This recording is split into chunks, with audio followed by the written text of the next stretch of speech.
Formal neng pesi na yan, ing inaugurasyon at blessing daray ngatlong major projects king balena ning Mexico, lalam ning administrasyon ng Mayor Roding Gonzales. Pwede muna ning Reverend Father Dixie Paras ing blessing ceremony ning bayong rehabilitated Mexico Public Market. Kaya be, Pampanga 3rd District Representative Michael Gonzales, Vice Mayor Dr. Jonathan Pangan at rayng miyembro ning Sangguniang Bayan. Ito pong palengke ay hindi naman po para sa aming nagsaserbisyo, kung hindi para naman po sa pinagsaserbisyoan namin, kung yun po ang mga Meksikano, no? Yung mga matagal ng may pwesto, yung mga bagong gustong magnegosyo. Ito po ay para sa kanila.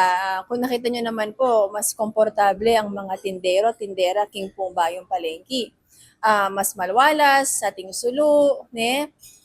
Sooner or later, di ba? Pota, il-fire ko ng mayor, mas masanting po. Mas komportable rin pong buyers, rin pong seller, at para naman po ito sa lahat ng mga Meksikano. Ito na po, nakatayo, maliwanag, at kitang-kita naman po na mas makabago at mas modern yung pong palengke po ngayon po king Mexico.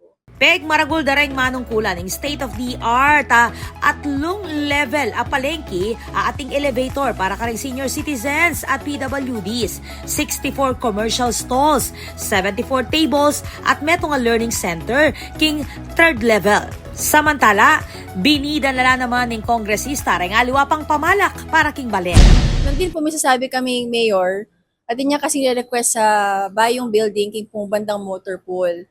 Kasi syempre, uling in Mexico, dakal na po makatuknang, syempre mas dakal kailangan, mas dakal pong staff, ne, yung pong kailangan na ma-accommodate ka na pong opisina. At ikit yun naman po yung pong munisipyo sa Pakne talaga.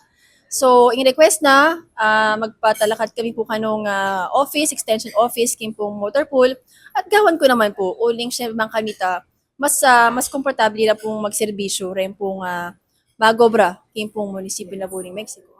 Kayag na naniti, pesi na yan niya naman ng Parian Road Improvement ating town-wide streetlight projects, bang apasik na nga ng road safety at visibility ng bengi. Agpang kang Mayor Roding Gonzales, partila rin proyekto nga reti, king kapag nasanang gawan niyang ligtas, masala at progresibo ing bayong Mexico.